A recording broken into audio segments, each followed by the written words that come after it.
What is the most horrible sound you can imagine?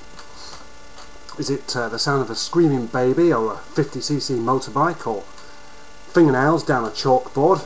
Well, I have something even worse on a guitar.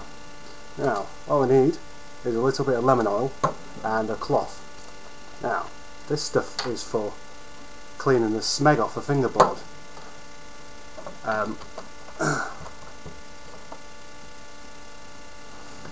Listen to what happens when you clean the strings with it.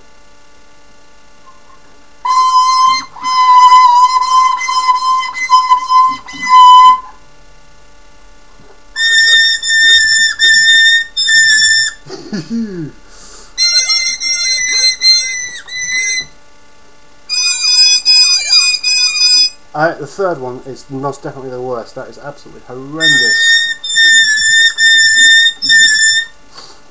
Right, so if you can make a noise even worse than that, do a video response.